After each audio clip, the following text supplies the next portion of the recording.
Aloha, in like Flynn family. Welcome back to the screening room. We just got out of seeing Insidious, The Red Door. The Red Door. I'm going to go ahead and introduce my good friend Chris. He is one of my movie bros. He pretty much sees all the movies that I go see. Yep. And now, this is going to be interesting, right? Because he is not seen any of the Insidious movies. He came into the Red Door not knowing anything about the franchise. So this is what, the third, fourth? This is the fifth one, buddy. Fifth? Yeah. I'm real behind. So I told him going in, I was like, you're probably going to be a little bit far behind on this movie if you haven't seen the first four. And sure enough, there's probably a lot of stuff you did not pick up on in the movie. We'll just start off. I don't know. We literally just got out of the movie, gathering our thoughts, enjoying a nice Red Brick Station blueberry ale. Cheers to that. We're gonna enjoy this as we process what we just watched. Now, I'm gonna say right off the bat, did I like the movie? No.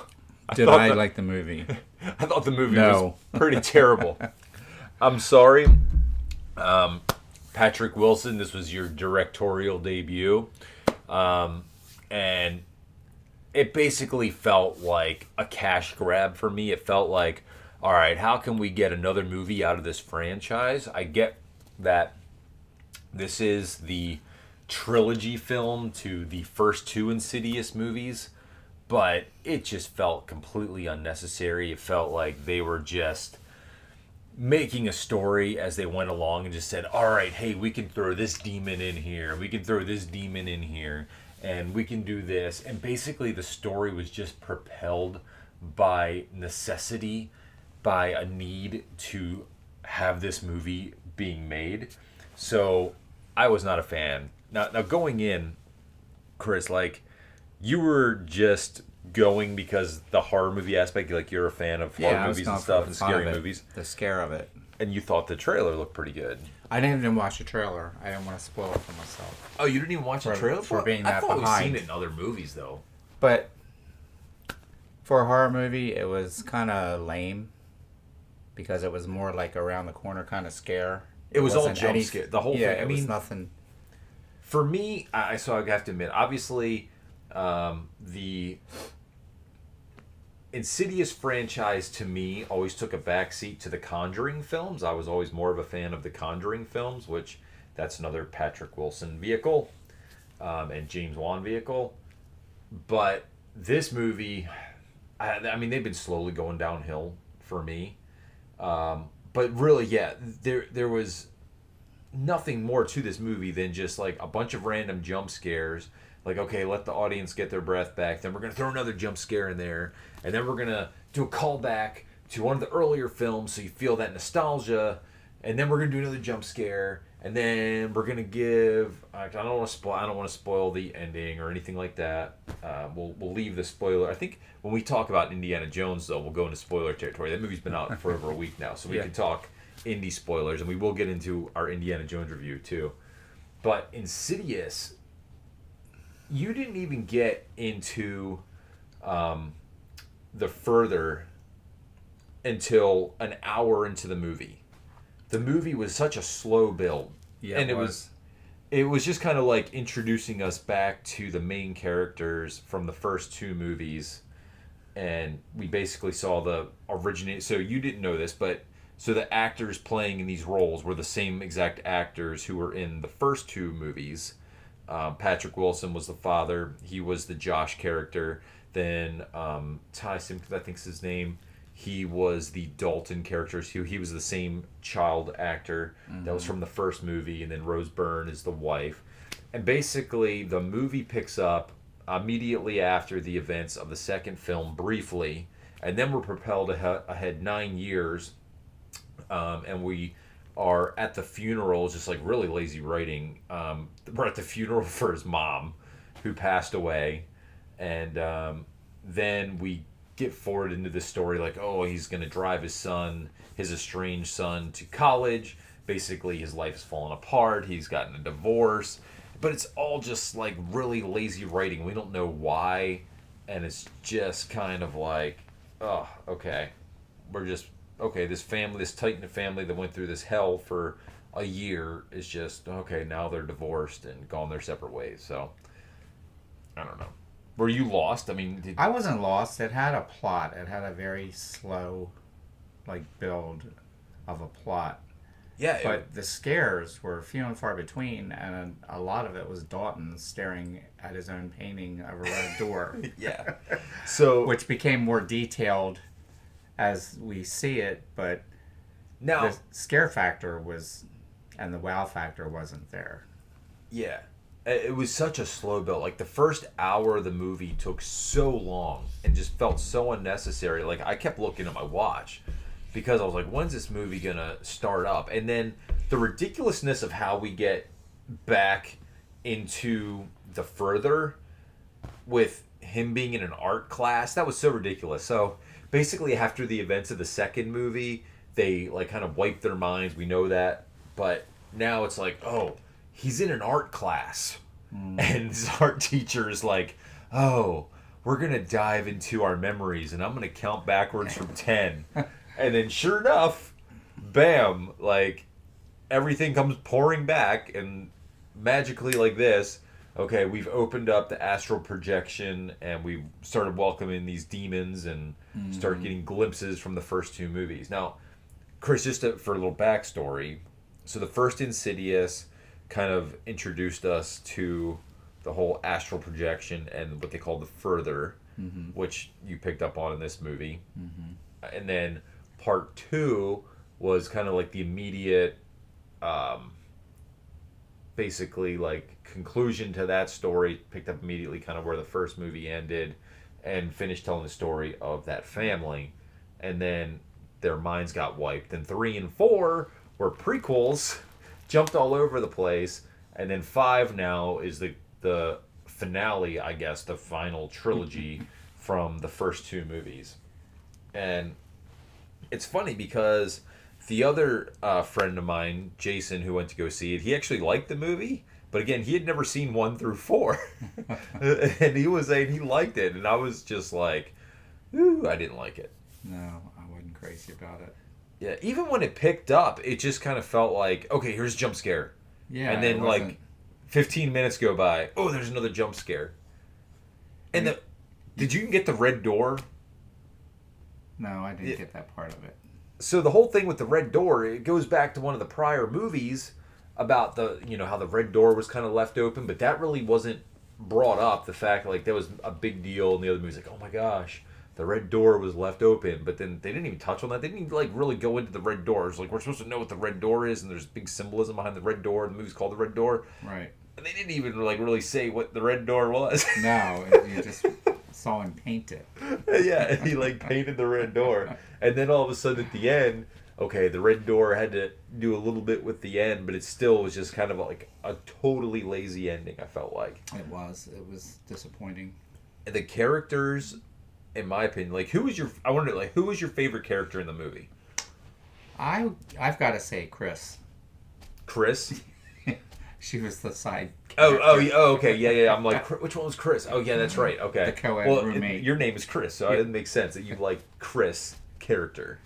But yeah, I mean, she was funny, but then her story made no sense. Like, why would she stick around? Like, she just met this kid. Right. Then all of a sudden, like, all this weird stuff starts to happen. There's, like, demon possession going on. But she's what moved the movie along. Yeah. Because otherwise, he was, like, in a daze, in a fog, just kind of, like, trying to remember things and right. try to figure out why he's thinking or saying or feeling what he is.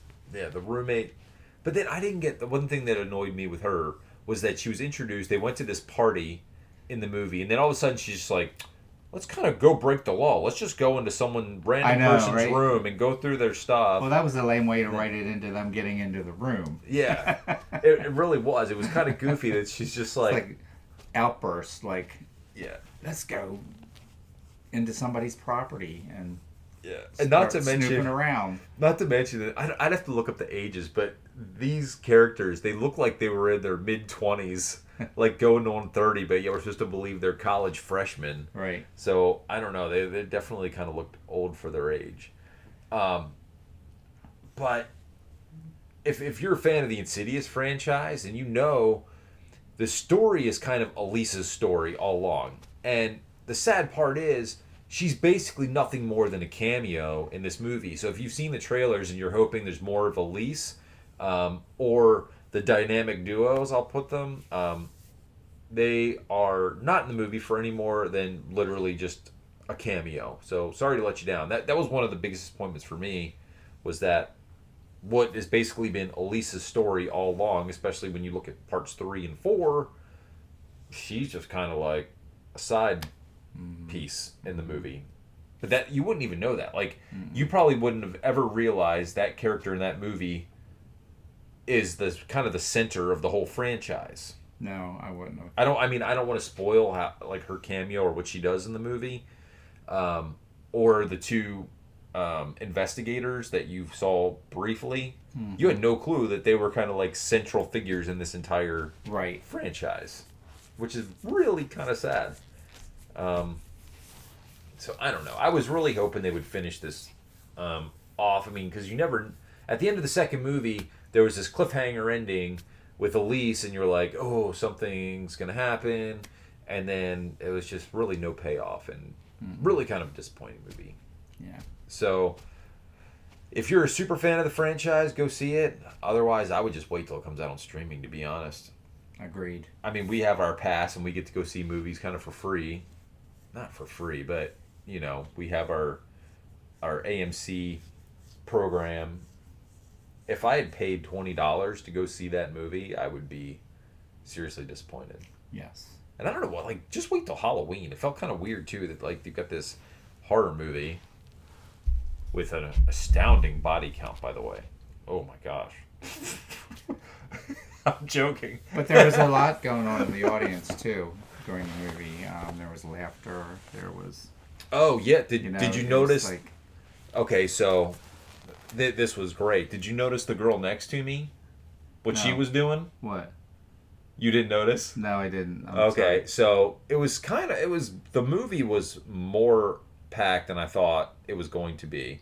We had the unruly kids who obviously didn't have tickets for the movie, who were constantly getting up and down. That was annoying. Can't sit still. Yeah, so actually I think it was literally the first kind of jump scare, they were actually standing up, and there was like the ruckus going on with like them being in the seats or whatever, which was annoying. But you totally didn't notice the girls next to me. No, I'm sorry.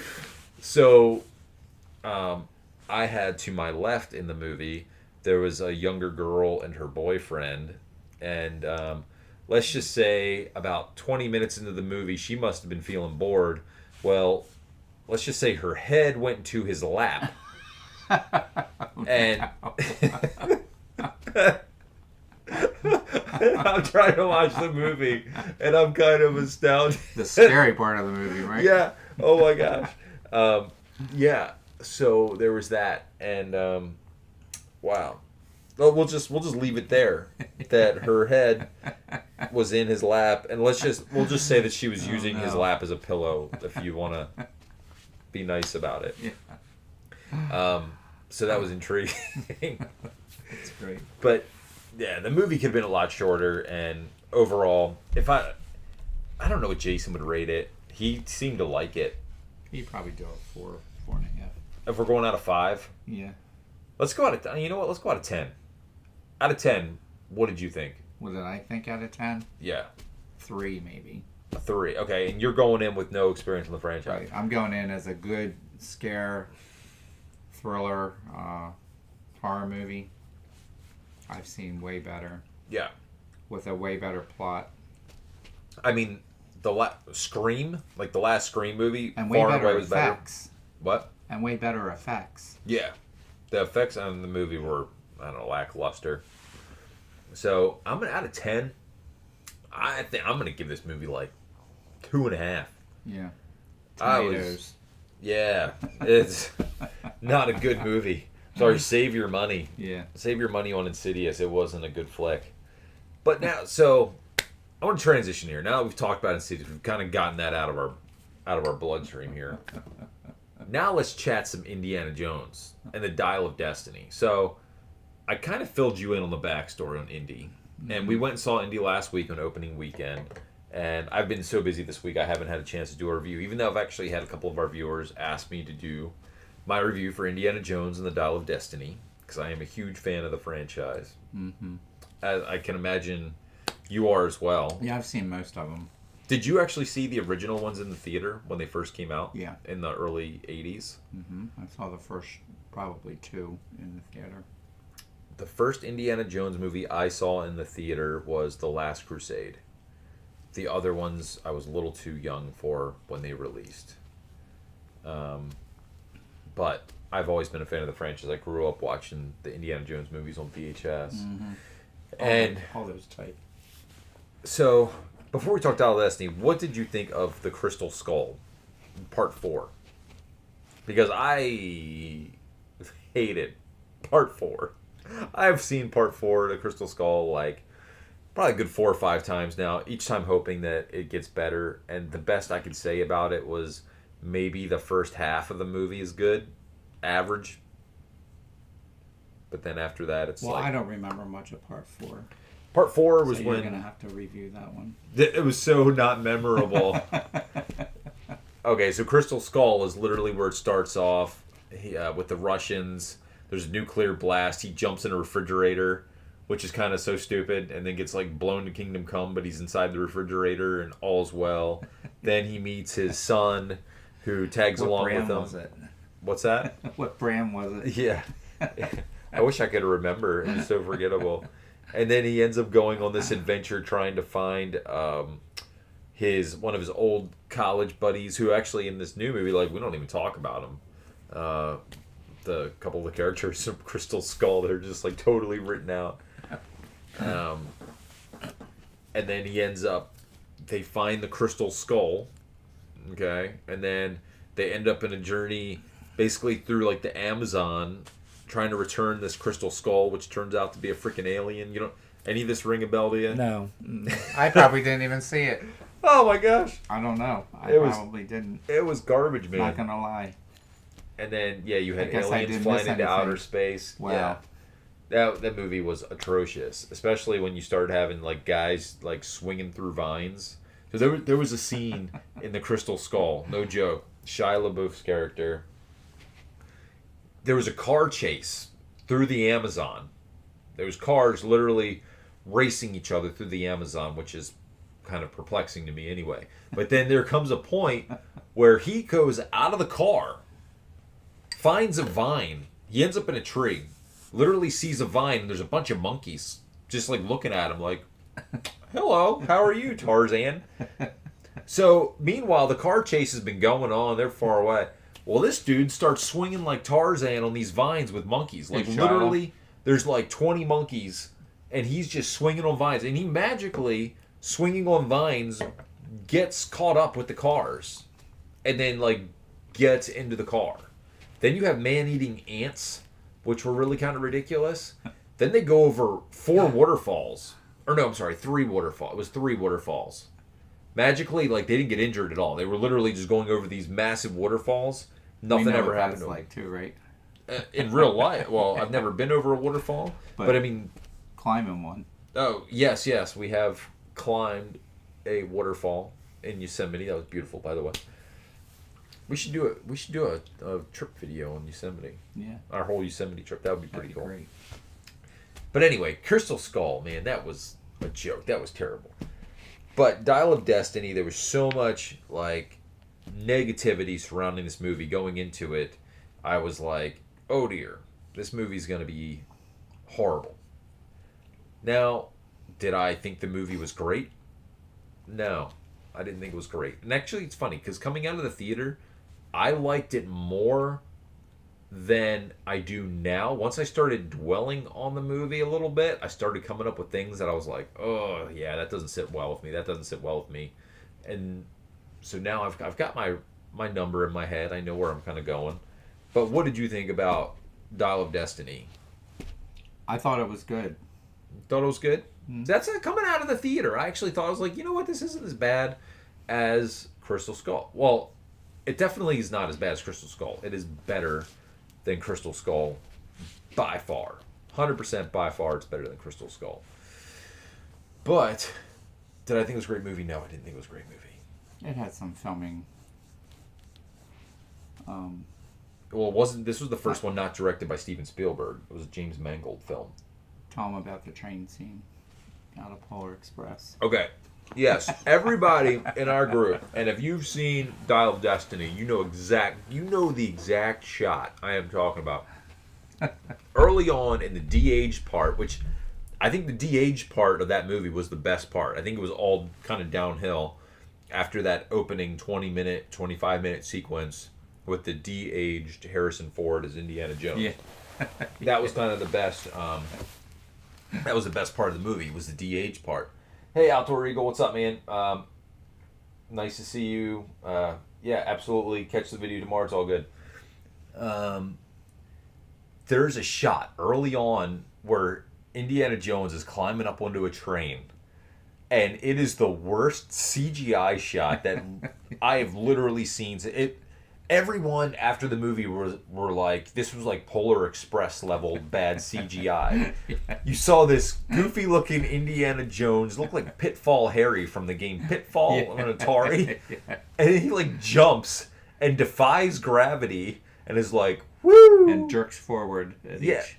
It was so ridiculous. It almost reminded me, you know what other? It reminded me of freaking the Superman running kind of thing from the original Superman with Christopher Reeve, where it was like, woo! It was like the stupidest defying gravity weird CGI shot ever. On a train. Yeah, on a train. And it was so bad, it took you right. I mean, the de-aging part was hit or miss for me. Like, some of the shots were great, and you were like, wow, this is super realistic. But then there was other shots that you were like, whoa. Was that his real head coming out from under that? Yeah. And then, but you know what the other goofy thing is? We had the young Indiana Jones, but then had the old Indiana Jones voice. So you had this young Indiana Jones, and then when he goes to talk, you hear like gruff old Harrison Ford, which was really disconcerting. And it sucks because that was kind of the best part of the movie was the de-aged part, and then it was downhill. But yeah, some definite bad CGI in that early part of the movie. It's a fun adventure movie though.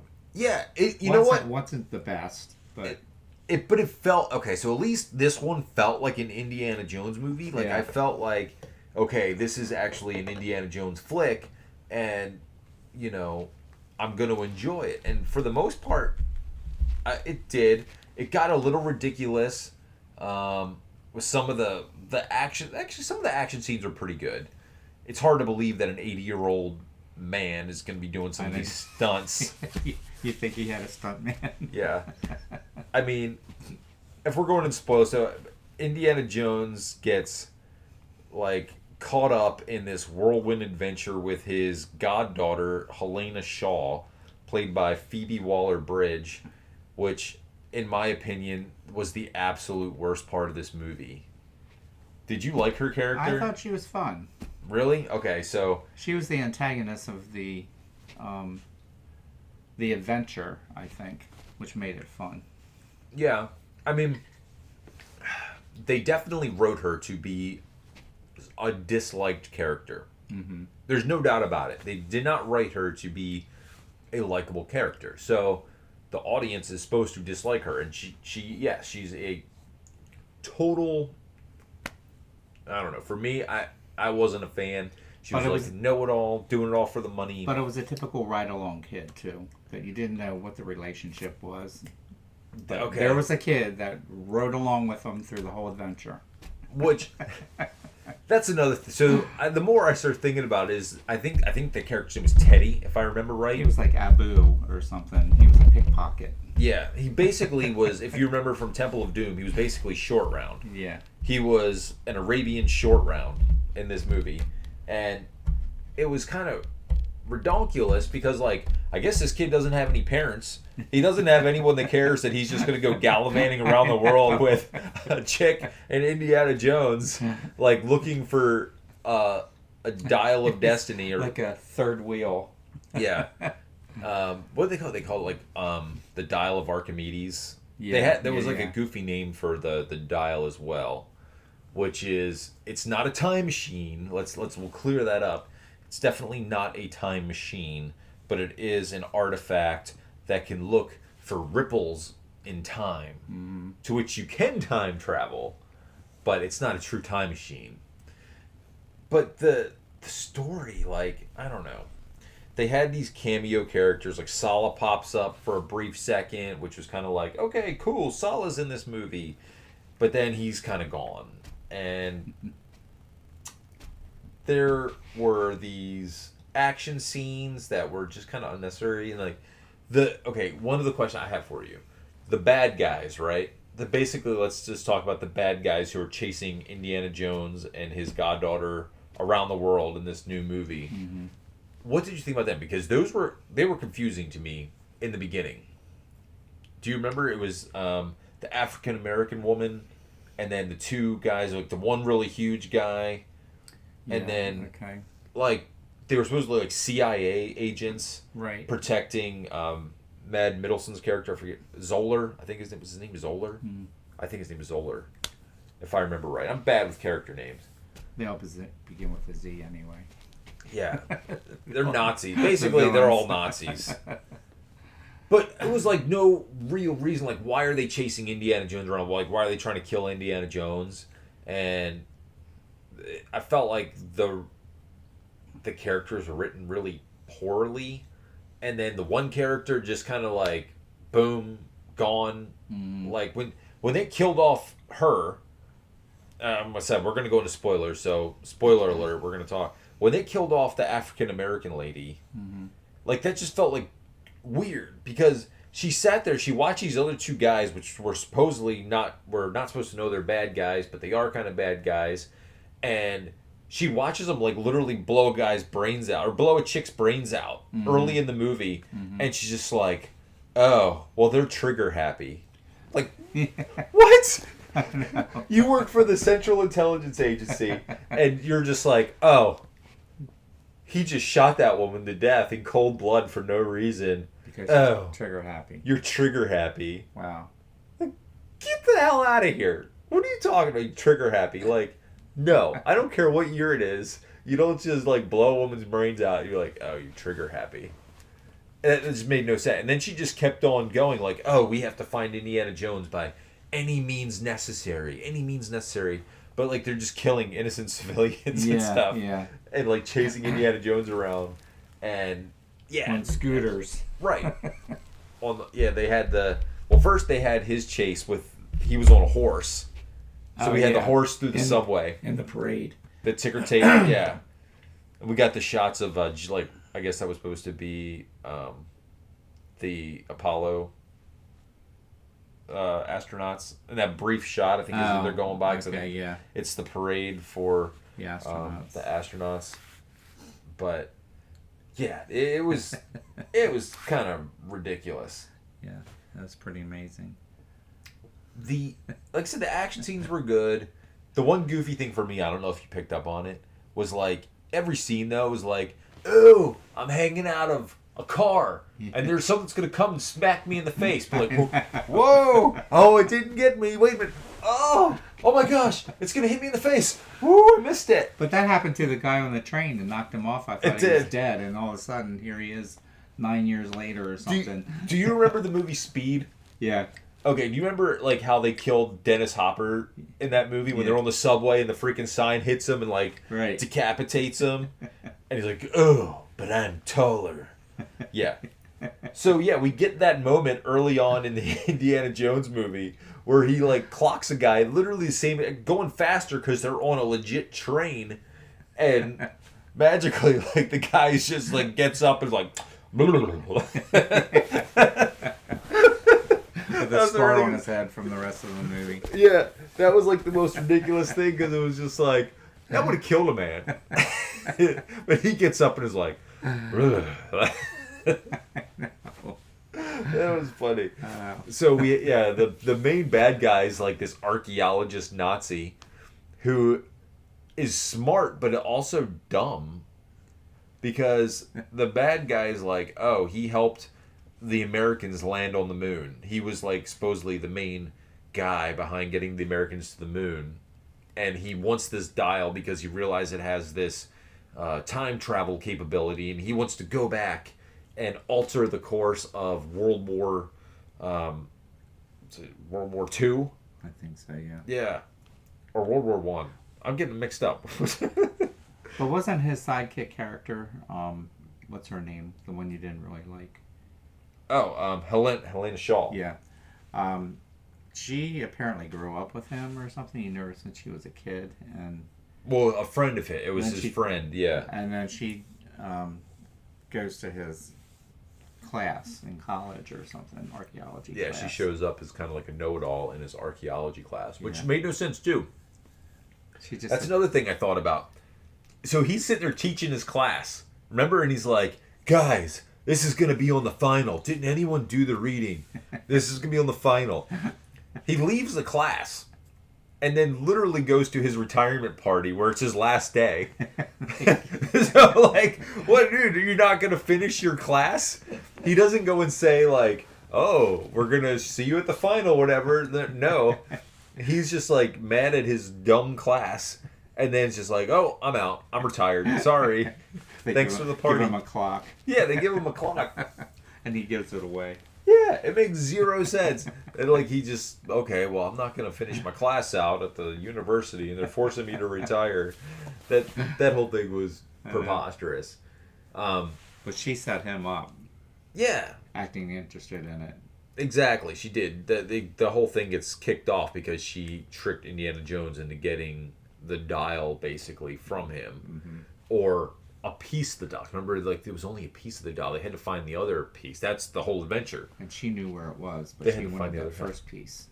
Well, she needed the first piece, yeah, but she just want to sell it. Remember, like she was auctioning it off. that's one of the frustrating things is like this chick, like she acts all interested, but then she's really just in it for the money, and then it's kind of a reverse thing. She's like a guy ogler. It was kind of weird where she kept like seeing guys just like, oh, that's great, like on the boat where she saw the guy with the shirt Yeah, off. Blueberry on my teeth. What? Ew, man. That's disgusting. Blueberry. Yeah, this is the seasonal blueberry ale from Silver Spring. Not Silver Spring Red Brick. Mining Company. Red Brick. Red Brick Station.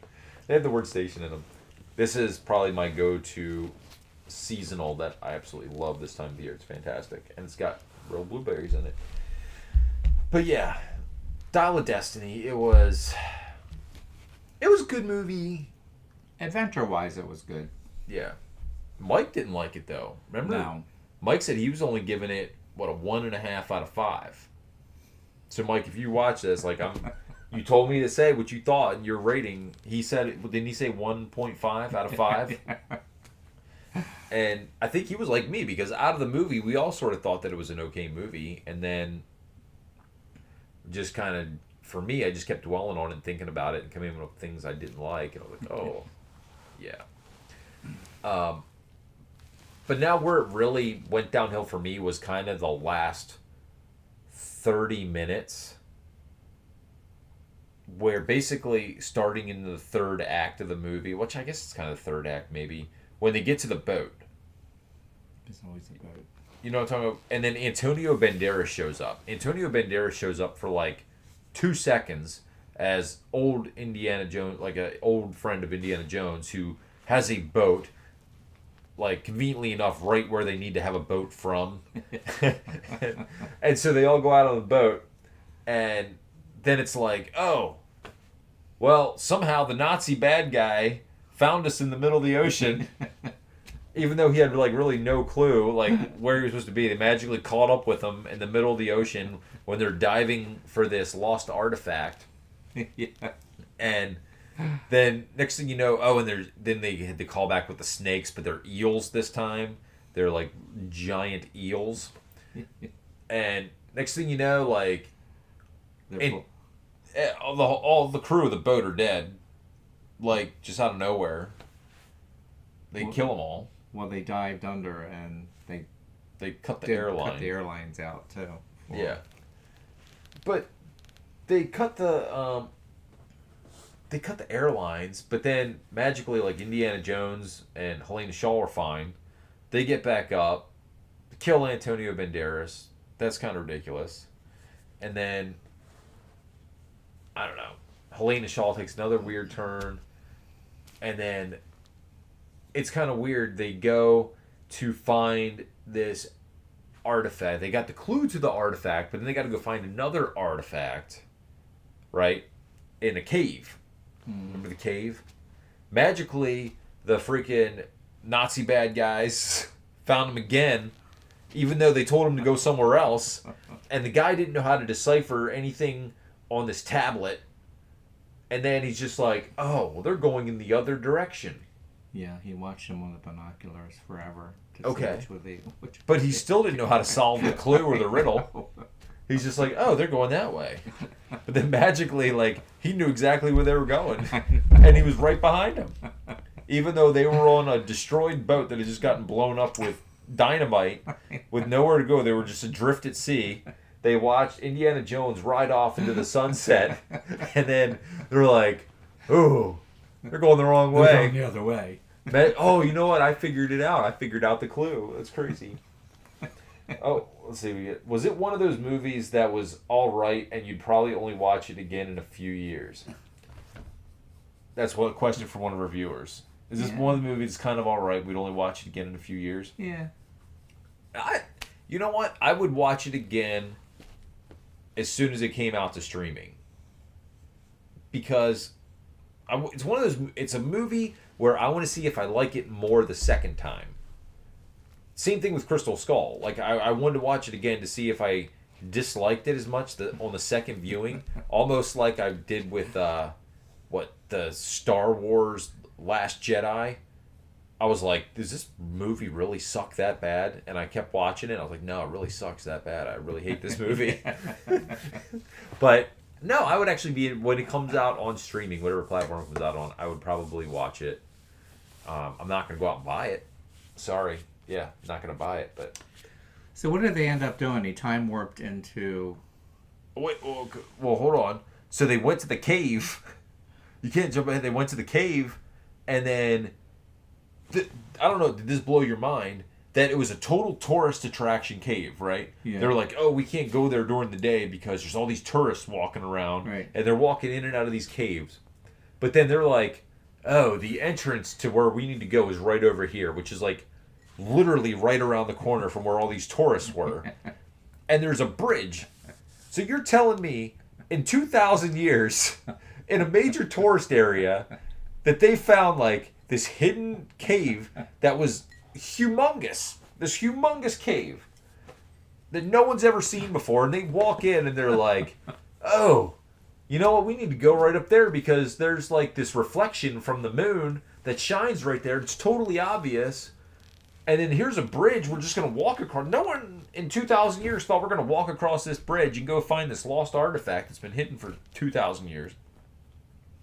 And like, did that not register with you? Because that was one of those things.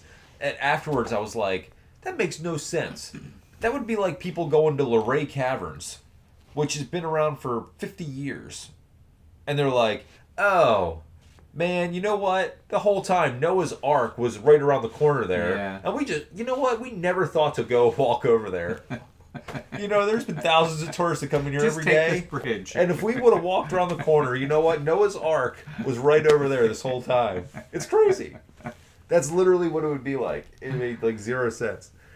And then, but yeah, forward ahead. Yeah, they get the artifact. Indiana Jones gets shot and is then kind of... wait. Yeah. What did they find in there? It was just like... It was callback to the Last Crusade where they found the Knight's tomb in the Last Crusade, and this one they found Archimedes' tomb. Yeah, but what was he wearing? He was wearing a armor. Oh, I see what you're saying. Oh, okay, yeah, sure. We won't blow it for you, but yeah, pay attention to what the Archimedes is wearing, if you want kind of like a spoiler going into the end of the movie. But it kind of gave it, I mean, I picked up on the whole Phoenix. They're like, oh, that Phoenix has a propeller. And then they show you what the thing is wearing. You're like, oh, okay, I got you, I'm with you. But so, I mean, this is where it was downhill for me, though, because then Indiana Jones gets shot and is, like, incapacitated literally for the rest of the movie. And if you know anything about the history of the production of this movie, basically to wrap it up for you, like, they reshot the ending. They denied that they reshot the ending, but they obviously reshot the ending. It's come out. It's been told. The director just keeps denying it, but it's obvious. I know what the original ending of the movie was supposed to be. They get in an airplane, and they're like, the Nazis are getting their way. They have the Dial of Destiny in their hands. You got dying Indiana Jones there in the plane. He's been shot. He can't do anything. You got Phoebe Waller-Bridge's Helena Shaw. She's kind of hiding out and watching everything. Well, she manages to, like, she's on a motorcycle and catches a plane mid-takeoff and, like, gets on the landing wheel. gear. Yeah, dude, she's doing a Tom Cruise maneuver, like, from Mission Impossible, where she gets up in a motorcycle in the rain, like in the pouring rain. Oh, my gosh, yeah. And manages to jump onto the landing gear, which is absolutely ridiculous. While it was going up. Yeah, and then she, like, rides it up into the plane. But then she has no clue what she's supposed to do. She's just like, oh, shit. What do I do? Yeah, I made it onto the plane, but now what? We are literally flying into a time portal. Yeah. And because the Dial of Destiny is not a time machine, it literally just points out and gives you the coordinates for where there is a fissure in time where you can fly through there and get to a certain point in time. Well, the Nazi thinks he's going to go back, and it's going to take him back to the start of World War I, and he's going to take over for Adolf Hitler. He's literally wants to be the new Adolf Hitler because he thinks Adolf Hitler sucked really bad and totally blew the war. He's like, America didn't win the war. Adolf Hitler lost it, and I'm going to be the new Adolf Hitler. Oh, Outdoor Eagle, you read about it too? Yeah, I could go into that, but then I could slightly touch on it when we kind of get to the ending here. But Indiana Jones freaking in the airplane, they go through the fissure in time, and then, oh, what happened with Ted? Like, freaking tell the kid. That made no sense. What happened? So the Teddy kid steals an airplane. So you got this 12-year-old kid. He's He like, says, can you fly a plane? He's like, I'm going to now. yeah. He goes and hijacks a plane and is small following. model. Yeah. In a storm, in like this super bad storm, and all he knows is he's got to follow this other plane, and they're gonna go through time. They're gonna jump into time if he Through a just portal. follows. Yeah, he's just gonna follow the other plane. And seriously, like the whole time I was Except like, the guy that he stole it from woke Yeah, up and said, right. "This is my plane." yeah. Which made no sense. Like there was this random dude The whole in a time he's plane. yelling, "This is my plane." Yeah, it's not. It wasn't even like a big actor. It was just some asshole. It was literally Was some he like just weird sleeping guy. in the plane? Yeah. So we have to buy into the fact that this like 12-year-old kid can fly an airplane. He took off. He's following the other one, and they fly through a portal in time. A freaking portal in time. Oh yeah. What are we? Duh, video games and flight simulator. Yeah, unfortunately, this was supposed to take place in like 1960, I think, or was it 69? Yeah, because of the hippie, it was like 69, right? It was after the Vietnam War. 70. Yeah. So I don't think flight simulator was out there, but okay. So let's suspend disbelief, and we've got this kid flying an airplane, flown by the Nazis through the portal in time. They get through the portal in time, and the Nazi guy, he's excited. Even though Indiana Jones, he was kind of like, you didn't take into consideration something. And so the Nazi guy's all in a panic. He's like, dang it, is he right? We're going to go through anyway. And so they freaking fly through the portal, and then they're like, we made it, we did it, we jumped through time, which they did. They totally like time traveled. It's like gladiators. It was like BC. Time travel, we just didn't get to that story yet. Yeah. I was really hoping we didn't do time travel in this movie. I was like, please don't do time travel. Please don't do time travel. And then sure enough, time travel, baby. We've got some Back to the Future time travel. See, I'm thinking that I need a drink. I know. All right. So now we jump back in time, but then the Nazi was like, he looks down, oh shit, we're not World War One. We just time traveled back 2,000 years, and we're in the middle. Was it the sea? It was like the siege of something. The siege of some city, where, okay, it was kind of like foreshadowed where Archimedes is, and it was the siege of whatever town. Indiana Jones, he's all excited. He's like, we just time traveled, yoo-hoo! Even though he's dying, he's got a gunshot. And then, so, in the heat of the moment, I didn't think much of it, but then I thought more of it after the fact. So, you literally see these catapults flying with spears and catapults and flaming like cannonballs and stuff like that. And it was a cool shot. And we're in airplanes flying over a battle, and you got the people on the ground. They're like, dragons! They're dragons! Yeah. Cool. But they take the airplane, and they're like, let's take a closer look. There's flaming catapults and arrows being shot all over, but let's go down to sea level to get a bird's eye view of it, like a better view.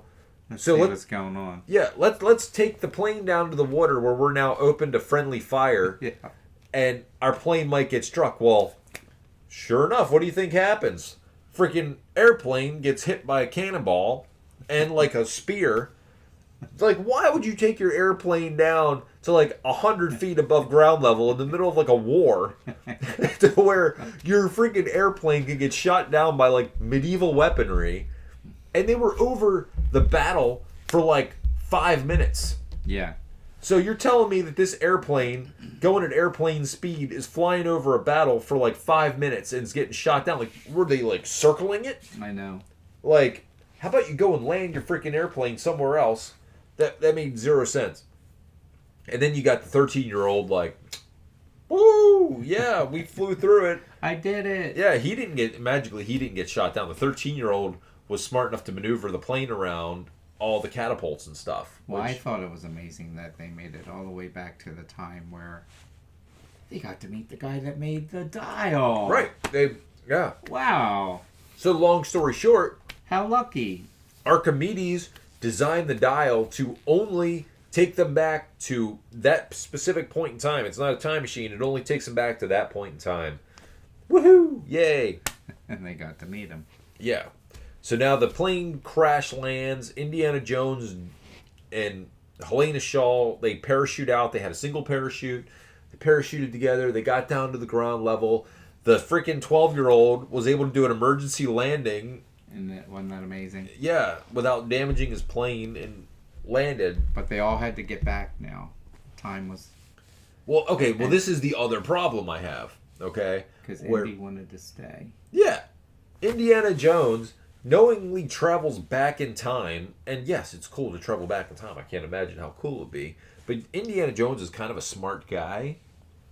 But he's like, oh, I want to stay here. I'm shot. I'm going to die.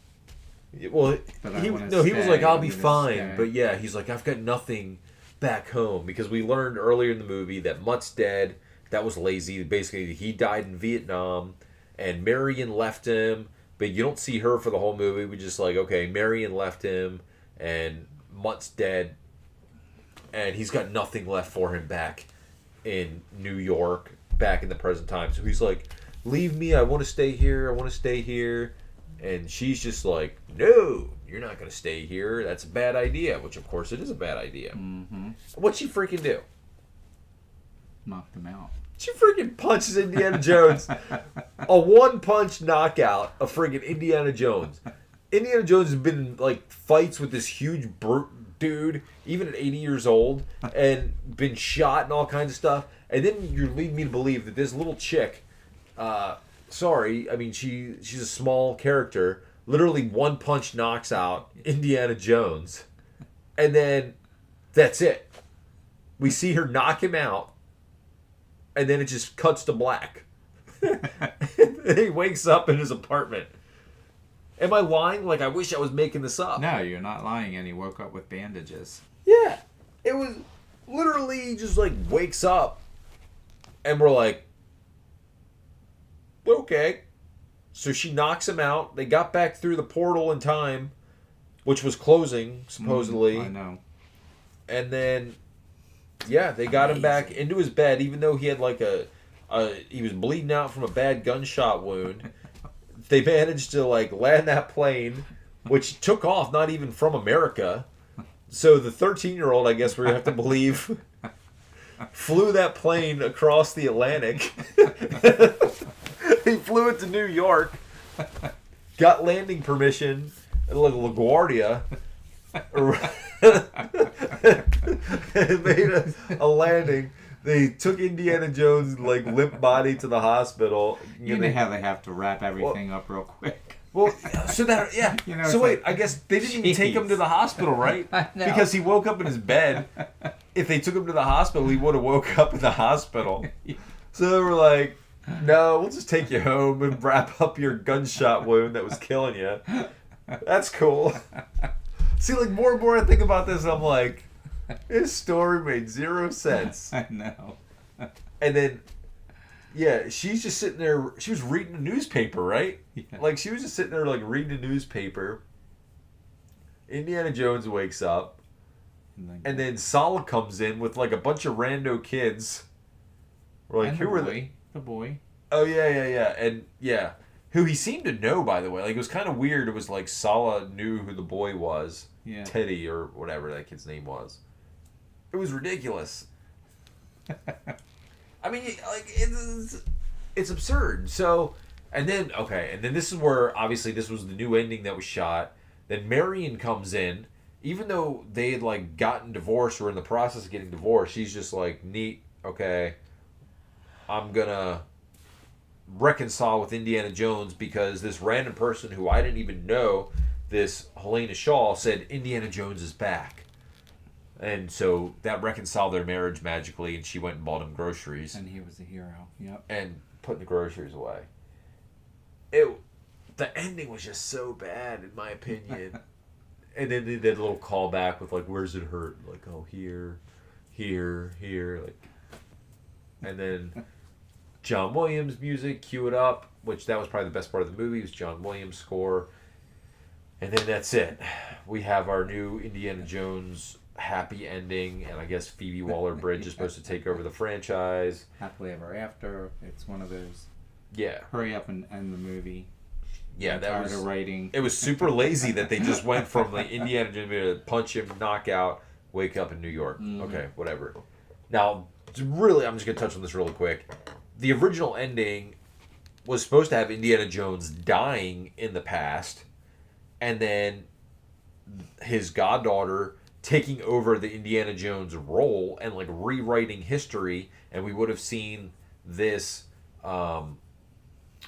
menagerie of scenes from the original Indiana Jones trilogy, except it's not Indiana Jones now, it's Helena Shaw. Mm-hmm. And then we would have had this female Indiana Jones, series moving forward. Stealing which his thunder. Bob Iger supposedly saw that ending in the movie and was like, heck no, we're not going with that. And had him rewrite it. And I don't blame him, because that would have been a horrible ending to Indiana Jones.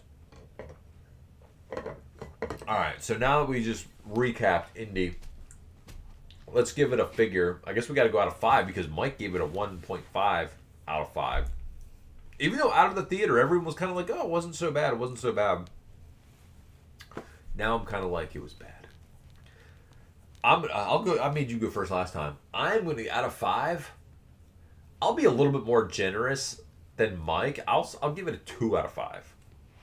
Just because of the early de-age scene, which was pretty good, and the first third half of the movie, maybe. That's the best I can give it. I was going to say 3. A 3 out of 5? Mine was based more on the adventure. Yeah. Charlotte, I talked to her about the movie. It was funny because she immediately told me she didn't like the Helena Shaw character, which I was like, well, she was written to be a negative character. But she was like, no, I really didn't like her in the movie, which that's what a lot of people are saying, so I can't blame her. And she said she would give it a 1 out of 5. So Wow. Charlotte gave it a 1 out of 5. And yeah, 2 out of 5 is the best I can give it. So I don't know. The box office this weekend's going to be interesting. I don't know. Indiana Jones kind of tanked at the box office. We'll see if people go out and see it this weekend. But so there you have it, folks. We just reviewed 2 pretty bad movies. Yeah. Any questions on your... But we kind of made it fun. No, we just had a couple of about the time travel and stuff like that. We are good. You know, this beer Is good. was better than the movies. I know. And I will go so far as to say, oh, you finished yours. I'm done. Cheers, I got to finish mine. The trailers for the movie tonight were better than the movie itself, which is pretty sad because I was kind of sitting there thinking like, oh, so many trailers. But most of the trailers were better than Insidious. And that's it. Mm-hmm. But anyway, it was a fun night, crew. We got to go out, enjoy a movie. Can't complain too much. Mm. It was interesting. The girl sitting next to me. And yeah. You had all kinds of action around you. Yeah. And I'm glad Jason liked it. Jason, you're probably not seeing this, brother, but I'm glad that you enjoyed the movie, even though you had no idea about the other 4. So I guess, hey, maybe you might like the movie more if you don't see 1 through 4. I just made a rhyme. Just don't watch it anymore. Yeah. All right. We did get one last comment. Like, all right. Just like the Fast and Furious movies, in my thinking, it gets to a point it's time to end it. Fast and Furious movies after the first, 3. Then they go into flying cars. Yes. I totally agree with that. Yep. As much as the Fast and Furious movies are fun to watch, yeah, they jumped the shark a long time ago. When you start going into space, and I guess for Indiana Jones, it was legit flying through refrigerators during nuclear blasts and aliens and now time travel. Yeah. And Fast and the Furious. Fast and Furious, jumping dams that are exploding and, living to tell about it. Yeah. They've all jumped the shark. They just need to and come up with some new ideas. Unfortunately, when they do come up with new ideas, they kind of aren't great ideas, and most of these movies are tanking. That's why we're seeing so many sequels. It's called Quit While You're Ahead. Yeah. Well, anyway, we will wrap this up. Thank you so much for joining us here today. Thank you for your time. I'm so glad that I finally got you on the channel. Besides some of the brew reviews that we've done, which we need to do some more of, by the way. Yeah. Falling behind on those. But I'm glad I finally got you on here to talk about some movies. Yeah. We did do the movie review the one time, but then the footage was all fuzzy. Remember? Yeah. The footage didn't turn out. But tonight on the live show, I think we nailed it, so we're good. And you're going to have to spread this all around because this is your movie review debut. My debut review. So you're going to have to share it with all your friends and family so they can see you in your debut. I watch a lot of movies with this guy, but I'm not a movie buff like he is. So, my opinion. But you're a movie guy. You're totally a movie guy. You love going to the movies. I do, but You love seeing movies. my opinions see it differently than he does. Well, that's Most good. of the That would time. typically make a good review. And Yeah. But you enjoy movies in and of themselves, and the more movies you see, I don't know, did you start watching more movies when we became friends a couple years ago? I think so, yeah. Yeah. But your movie knowledge isn't as deep as mine. No, it's not. But there aren't many people that do have a deep movie knowledge as mine, unless you watch a bunch of the YouTubers, which you guys are awesome, by the way. But yeah, I've been doing this movie thing for a long time. I have so much useless knowledge up there. I need to erase some of my random movie knowledge and replace it with better stuff.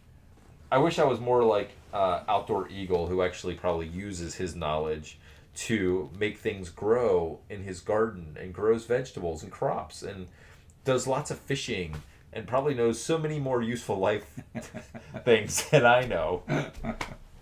But anyway, it was fun tonight. I'm glad we kind of did this.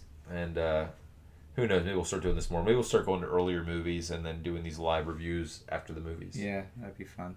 Yeah, cool. All right. Well, thank you so much for watching. We hope that you enjoyed it. Please like the channel, subscribe, let people know how awesome we are. And we love chatting with you. We love doing these movie reviews. I promise it won't be the last time you see this guy. It was fun. Yeah. And until next time, aloha. Signing out from the screening room. Peace out, everybody.